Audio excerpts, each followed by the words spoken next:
Hello बच्चों।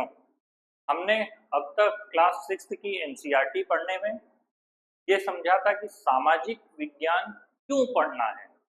साथ ही हमने समझा था विज्ञान और सामाजिक विज्ञान में क्या भेद है। इसके बाद इसी क्रम में आगे बढ़ते हुए हमने भारत एवं विश्व के भूभाग और उनके निवासी के संदर्भ में समझा। इसके बाद हमने समझा अतीत के चित्रपट को। इन दो को समझने के बाद अब हम आगे की तरफ बढ़ रहे हैं। हमारा तीसरा टॉपिक है हमारी सांस्कृतिक विरासत एवं ज्ञान परंपराएं। पहले तो ये समझने वाली बात है कि संस्कृति और सभ्यता में क्या भेद है।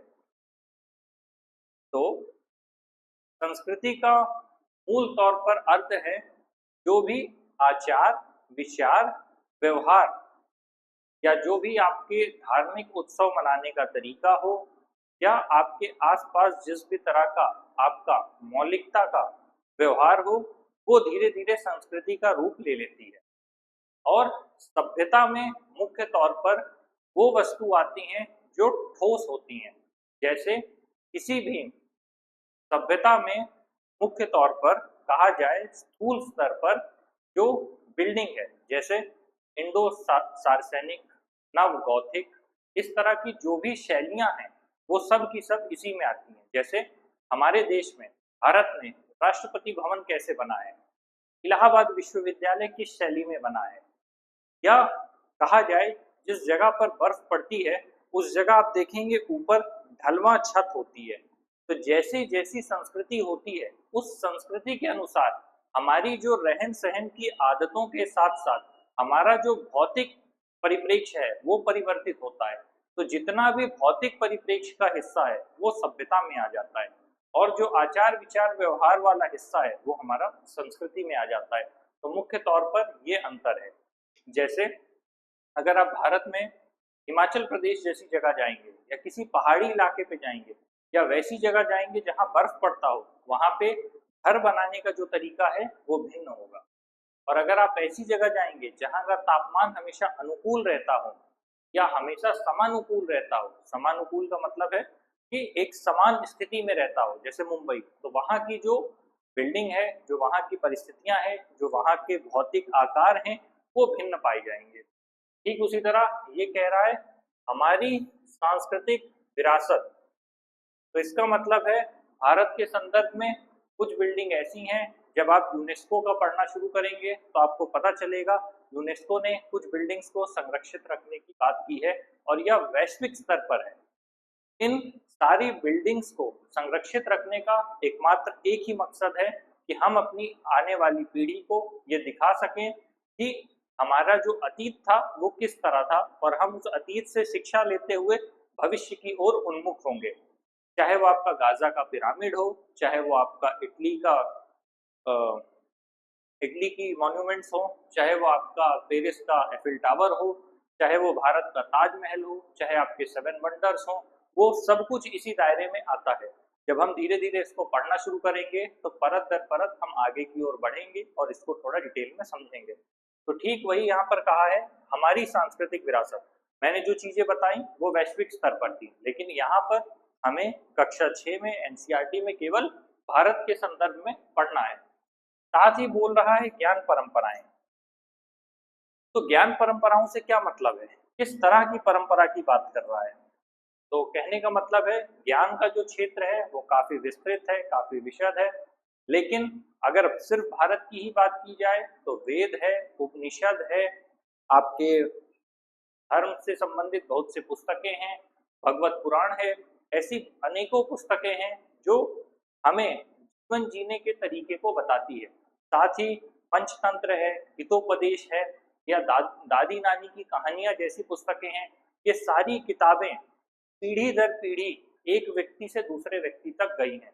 चाहे वो आपकी महाभारत हो, चाहे रामायण हो, किसी भी तरह का महाकाव्य हो, ये सब की सब पुस्तकें या ज्ञान के जितने भी स्रोत हैं, इनमें से अधिकांश स्रोत आपको पता चलेगा कि ये मौखिक रूप से एक व्यक्ति से दूसरे व्यक्ति तक गए हैं। तो साधारण शब्दों में समझाएं, पुराने समय में जब गांव में दादी और नानी होती थी, जब बच्चे उनके पास होते थे तो घर के बड़े बुजुर्ग बच्चों को कहानियां सुनाते थे। हालांकि शायद अब आज के जनरेशन में वो चीज़ लोग रिलेट ना कर पाएँ, क्योंकि जब से डिजिटल युग आया है तो बच्चों के हाथ में मोबाइल आ गया है, जबकि पहले ऐसा नहीं था। तो जो कहानियाँ, जो परंपराएँ, जो किंवदंतियाँ, जिस तरह के प्रचलित लोक मुहावरे इस्तेमाल किए जाते थे, वो सब के सब हमारे ज्ञान परंपराओं में आते थे। जब बच्चा जन्म लेता था तो जन्म के बाद से ही उसे अपने घर के बड़े बुजुर्गों का सानिध्य प्राप्त होता था, जिससे उसे वो अनुभव अपने जीवन के प्राप्त हो जाते थे जो किसी दूसरे बच्चे को सहज, सुलभ या साधारण तौर पर नहीं मिल सकते। तो ठीक उसी तरह ज्ञान परंपराओं का मतलब है, ज्ञान का मुख्य अर्थ है कि ज्ञान शब्दों के माध्यम से, मौखिक रूप से, जैसे अधिकांश लोगों ने भाषा सीखी नहीं होगी। अगर एक बच्चा ब्रिटेन में पैदा होता है या अमेरिका में पैदा होता है तो सहज रूप से वो अंग्रेजी बोलना सीख जाता है। अगर आप भारत में पैदा हो रहे हैं, आप यहाँ पे उत्तर प्रदेश जैसे क्षेत्र में हैं, तो आप सहज रूप से हिंदी भाषा बोलना सीख जाएंगे। यही आप, अगर आपका जन्म बिहार में हो रहा है तो आप भोजपुरी बोलना सीख जाएंगे। अब यही आपका जन्म अगर दक्षिण भारत में हो रहा है तो वहाँ की भाषाएं आप मुख्य तौर पे बोलेंगे। और यही पश्चिम बंगाल है तो आप बंगाली बोलेंगे, गुजरात में है तो गुजराती बोलेंगे, राजस्थान में तो राजस्थानी बोलेंगे। तो कहने का अर्थ ये है कि बहुत से जो ज्ञान है वो हम मौलिक तौर पर पीढ़ी दर पीढ़ी अपने घर, परिवार, समाज, विद्यालय से सीधे तौर पर बिना किसी पढ़ाई के सीखते हैं। वो सब कुछ हमारा ज्ञान परंपराओं में आता है, उसी को संरक्षित करने की बात हो रही है। और फिर जब हम धर्म के संदर्भ में बात करेंगे तो अलग अलग सेक्ट्स हैं, अलग अलग संप्रदाय हैं, जिन्होंने अपने ज्ञान की अलग अलग शाखाएं बनाई हैं। उन शाखाओं के आधार पर लोगों को शिक्षित करने का प्रयास किया है। तो हम जब बात करते हैं सांस्कृतिक विरासत और ज्ञान परंपराओं की, तो इसका समुच्चय के तौर पर इन सारी चीज़ों को बारीक तौर पर हम पढ़ेंगे, तो समझेंगे तथा साथ ही आगे बढ़ेंगे। ठीक यहाँ पर लिखा है, भारत की सांस्कृतिक जड़ें।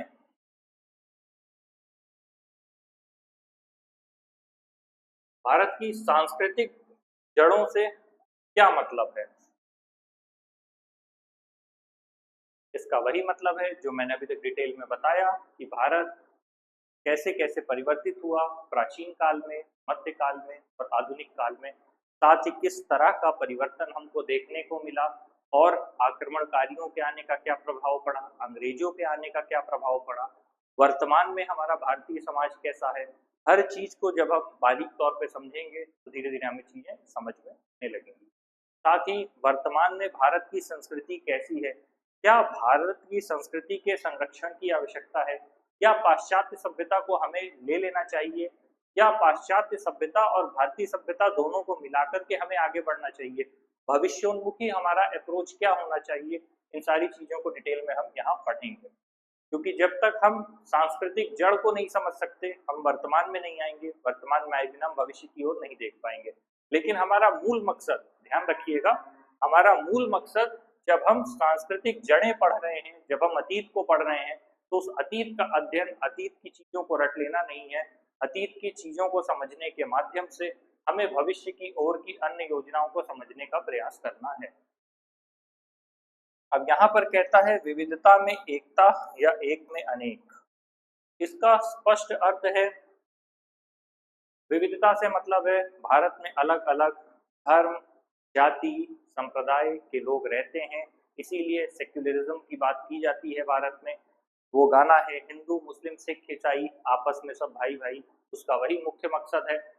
यहाँ पर डिटेल में विविधता में एकता का यही मतलब है कि चाहे हमारी सबकी भाषा अलग हो, अगर उत्तर भारत की भाषा हो, दक्षिण भारत की हो, पूर्व भारत की हो या पश्चिमी भारत की हो, हर जगह की भाषाएं अलग है। यहाँ तक कि भारत के संदर्भ में एक प्रचलित बात कही जाती है कि यहाँ पर हर 100 किलोमीटर पर अपनी बोली बदल जाती है। अगर आप ट्रेन से यात्रा कर रहे हैं और तकरीबन 24 घंटे का सफर लेकर चल रहे हैं तो आप महसूस करेंगे हर कुछ दूरी पर वहाँ की भाषा या बोली बदल रही है और लोगों से बातचीत का जो तरीका है, जो लहजा है, जो लिहाज है, उसमें परिवर्तन आ रहा है।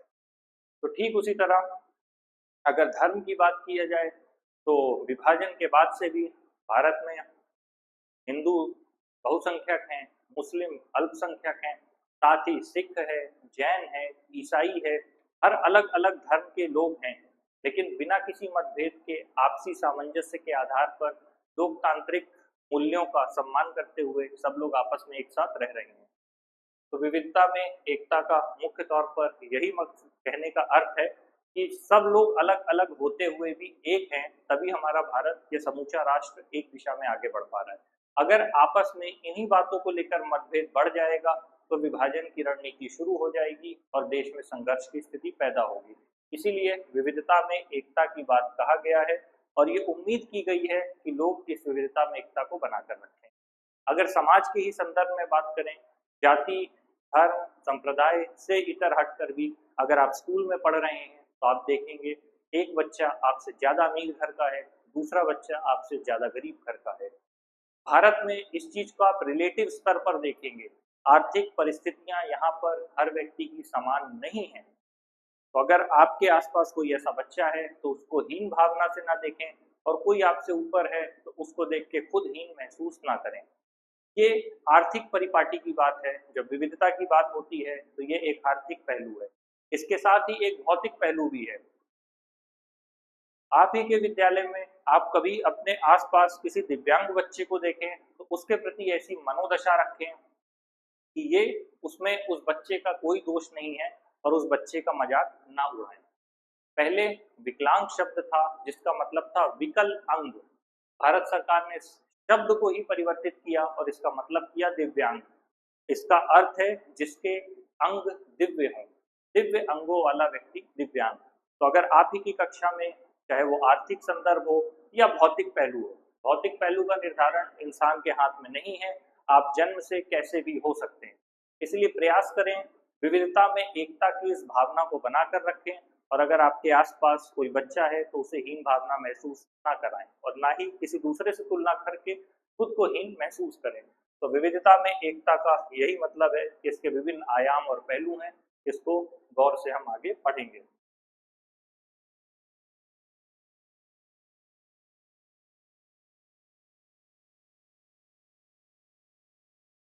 इसके बाद हम बात करें तो चौथा टॉपिक है शासन और लोकतंत्र।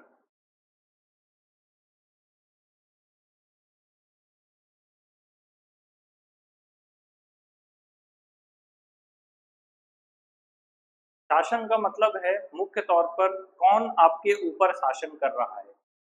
अगर आप एक परिवार की इकाई के तौर पर हैं तो आपके ऊपर आपके माता और पिता का संरक्षण है। साथ ही जो व्यक्ति आर्थिक रूप से सक्षम है, यदि वो आपके पिता हैं या आपके माता पिता दोनों हैं, तो उनका आप पर एक शासन है। तो ठीक उसी तरह मैंने हमेशा से कहा है, परिवार एक लघु इकाई से वृहद इकाई की तरफ जाएं, वृहद इकाई से लघु इकाई की तरफ लौटें, तो आपको समझने का जो दृष्टिकोण है उसमें थोड़ा आसानी होगी। कहने का मतलब, आप पहले एक परिवार को देखें, एक समुदाय को देखें, फिर उससे एक राष्ट्र को देखें, फिर उससे राज्य को देखें, फिर आपस में कई राज्यों को मिलाकर वैश्विक स्तर पर तुलना करें। तो कहने का मतलब ये है कि परिवार से बड़ी इकाई राष्ट्र है और राष्ट्र में शासन का मुख्य तौर पर मकसद ये है कि राजनैतिक संरचनाओं को तय करना, राजनैतिक सीमाओं को तय करना और साथ ही ये तय करना कि नागरिकों को किस तरह की मूलभूत सुविधाएं उपलब्ध होंगी, ये सिर्फ शासन के माध्यम से ही तय होता है। शासन का सीधा सा मतलब ये है कि जो आप पर प्रभुत्व रखेगा। इसीलिए लोकतंत्र की अवधारणा सबसे बेहतर मानी गई है। लोकतंत्र से मतलब है लोगों का तंत्र। इसका मतलब ही है लोक प्लस तंत्र, लोगों का तंत्र। अर्थात भारत के संदर्भ में या जहां पर भी लोकतंत्र है वहां पर मुख्य तौर पर लोगों के माध्यम से शासन को किया जाता है, शासन को संचालित किया जाता है।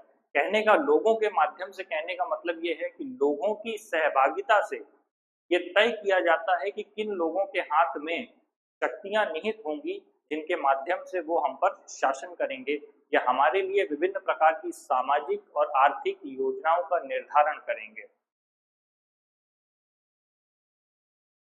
इसीलिए ये देखिए यहाँ पर कहा है परिवार और समुदाय।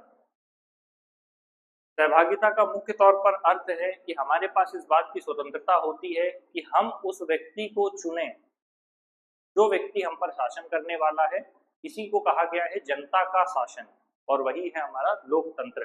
परिवार और समुदाय से मुख्य तौर पर यही मतलब है कि एक समाज के तौर पर हम ये तय करते हैं कि किस तरह की संरचना हम अपने ही ऊपर आरोपित करेंगे, जिसके माध्यम से लोग हम पर शासन करें और हमारी ही बेहतरी के लिए या हमारी ही भलाई के लिए विभिन्न प्रकार की नीतियों का निर्धारण करें या नियमों को बनाएं।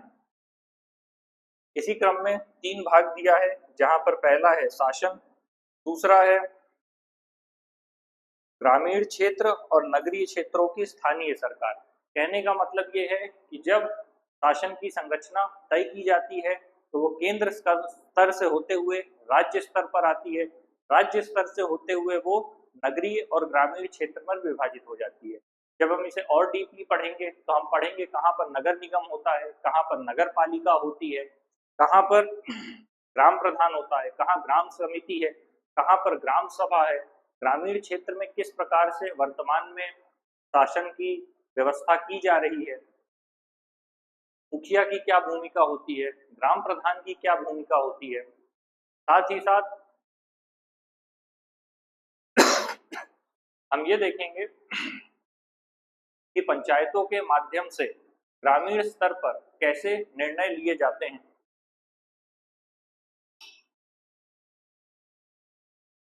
और नगरीय स्तर पर नगर के माध्यम से या नगर पालिका, नगर निगम या नगर पंचायत के माध्यम से फैसले लिए जाते हैं। इस पूरी संरचना और इकाई को हम पॉलिटी में डिटेल से पढ़ेंगे।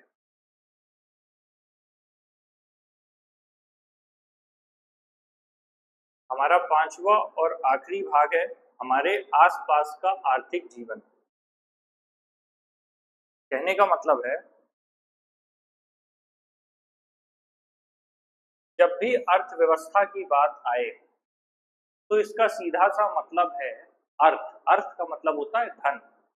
अर्थ का बेसिक मतलब है वैल्यू से, वैल्यू का मतलब है मनी से। तो जब भी पैसे की बात आए, मैं फिर से वही बात कहूंगा, लघु से बृहद इकाई को समझने का प्रयास करें। आपके घर में पैसा कैसे आता है, कौन व्यक्ति पैसा लेके आता है? आपके पिताजी पैसा लेकर के आए, ठीक है, माता जी भी ला सकती है, जैसी भी परिस्थिति हो। आपके घर में पिताजी पैसा लेकर के आए, उस पैसे से आप बाजार गए, बाजार में जाने के बाद आपके पास सामान आया। अब यहाँ क्या हुआ? वस्तु विनिमय हुआ। वस्तु विनिमय का मतलब एक मूल्य का निर्धारण किया गया, रुपयों का निर्धारण किया गया, उसके माध्यम से आपने वस्तुओं का क्रय या विक्रय किया। आपने दुकान से जाकर पैसा आपके पिताजी लाए, पैसे से आप दुकान गए, दुकान से आप सामान लेके आए, उस सामान से आपके माताजी ने खाने पीने की चीजें बनाई और उससे आप आगे गए। अब समाज में आपको जिस भी चीज को हासिल करना है उसके लिए एक समानांतर मूल्य बनाया गया, जिसको हम कहते हैं रुपए। अगर आपको शिक्षा चाहिए तो शिक्षा को प्रदान करने के लिए आपको विद्यालय को पैसा देना होगा, उसके बदले में वो आपको शिक्षा देंगे। अगर ये एक समान मूल्य ना होता, अगर बार्टर सिस्टम पे हम चल रहे होते आज भी कि वस्तु के बदले वस्तुओं को लेना या आपस में देना, तो क्या ये संभव हो पाता? मेरा जवाब है नहीं। तो आप सिंपल में समझिए कि आपके घर का इनकम कितना है और एक्सपेंडिचर कितना है, आवत कितना है और जावत कितना है, मतलब कितना पैसा आपके पास आया और महीने में आपके पास एक्सपेंस के तौर पर कितना पैसा चला गया। अगर आप रह रहे हैं, आपका हाउस टैक्स कितना लगा, आपका वाटर टैक्स कितना है, आप एजुकेशन पे कितना स्पेंड कर रहे हैं, आप फूडिंग पे कितना डाल रहे हैं, क्लॉथिंग पे कितना डाल रहे हैं। तो धीरे धीरे जब आप हर एक चीज का बजट बनाएंगे तो आपको ये पता चल जाएगा कि कैसे चीजें मैनेज होती हैं। फिर आप ढूंढेंगे कि पैसे कमाने के और सोर्सेस क्या हैं। तो ठीक उसी तरह ये एक परिवार के संदर्भ में बात हो गई। जब यही चीज एक राष्ट्र के संदर्भ में बात होती है तो उसके लिए हर साल वार्षिक बजट बनाया जाता है, और उस वार्षिक बजट के माध्यम से तय होता है कि कितना इनकम होगा, कितना एक्सपेंडिचर होगा, कितना इंपोर्ट होगा, कितना एक्सपोर्ट होगा, टैक्स क्या होगा, ड्यूटी क्या होगी। ये सारी चीजें हम आगे जाकर पढ़ेंगे। तो कहने का मतलब है बजट समझने का सीधा सा अर्थ है कि अपने परिवार की अपनी आर्थिक गतिविधियों को समझें, अपने माता पिता के पास बैठें, उनसे पूछें कि वो किन परिस्थितियों का सामना करके पैसा घर पे लाते हैं, उन पैसों को वो आपको देते हैं जिनसे आप चॉकलेट, कुरकुरे, पेप्सी पी के खा के उड़ा देते हैं। खैर, ये है हमारे आसपास की आर्थिक गतिविधियां। गतिविधियों से जब आपके दिमाग में ये आ गया कि पैसा आ रहा है और पैसा जा रहा है, तो सबसे पहला सवाल यही उठता है, हमारे आसपास की आर्थिक गतिविधियों से मतलब है कि हमारे पास पैसा कैसे आ रहा है, और अगर आ रहा है तो पैसा आने के अन्य स्रोत कौन कौन से हैं। कृषि है, पशुपालन है, विनिर्माण है, औद्योगिक गतिविधियां हैं, सहकारिता है। किस माध्यम से आपके पास पैसा आ रहा है, या अपने आसपास देखिए।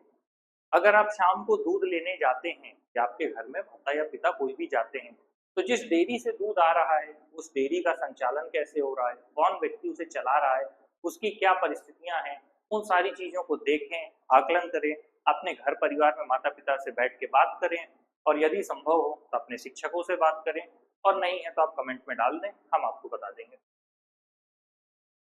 फिर आता है कार्य का महत्व, क्योंकि समाज में एक हायरार्की सिस्टम बटा हुआ है कि किस कार्य का कितना महत्व है। अगर एक तबेले में आप दूध लेने जा रहे हैं तो समाज की नजरों में उसका कितना मूल्य है। अगर एक शिक्षक है तो समाज में शिक्षा देने वाले व्यक्ति की कितनी मूल्य है। अगर एक प्रशासनिक अधिकारी है तो उसकी समाज में कितना मूल्य है, और अगर एक नेता है तो उसका समाज में कितना मूल्य है। तो कहने का मतलब है हर कार्य का महत्व समाज में उसकी उपयोगिता के अनुसार विभाजित है। ध्यान दीजिएगा, जिस चीज की उपयोगिता ज्यादा है उस चीज का महत्व ज्यादा है। जैसे लोग डॉक्टर को भगवान कहते हैं, उसका कारण क्या है कि जब आप बीमार होंगे आपको ठीक करने का एकमात्र उपाय डॉक्टर के पास होगा। इसीलिए यहाँ पर आपके कार्य के अनुसार आपका महत्व होता है। तो ये है हमारा पांचवा टॉपिक, हमारे आसपास का आर्थिक जीवन। तो अभी तक हमने सामाजिक विज्ञान में पढ़ा, भारत एवं विश्व के भूगोल के विषय में पढ़ा। दूसरा हमने अतीत के चित्रपट के बारे में पढ़ा। तीसरा हमने सांस्कृतिक एवं ज्ञान परंपराओं के बारे में पढ़ा। चौथा हमने शासन और लोकतंत्र के बारे में समझा। और सबसे आखिरी और पांचवा था हमारे आसपास का आर्थिक जीवन। तो कहने का मतलब ये है कि सामाजिक विज्ञान हम क्यों पढ़ें, कैसे पढ़ें, इनमें किन चीज़ों को पढ़ना है, क्या चीज़ें समावेशित होंगी, ये उसका एक तरह से मोटा मोटी रूपरेखा है। धीरे धीरे जब हम आगे बढ़ेंगे तो इन विषयों को गंभीरता से पढ़ेंगे, समझेंगे, क्वेश्चन सॉल्व करेंगे। कोशिश करिए कि आप रटने के पीछे ना भागें, समझें, आराम से बैठ के पढ़ें। जो चीज़ ना समझ में आए निसंकोच होकर आप सवाल हमसे पूछें, हम उसका जवाब आपको देंगे।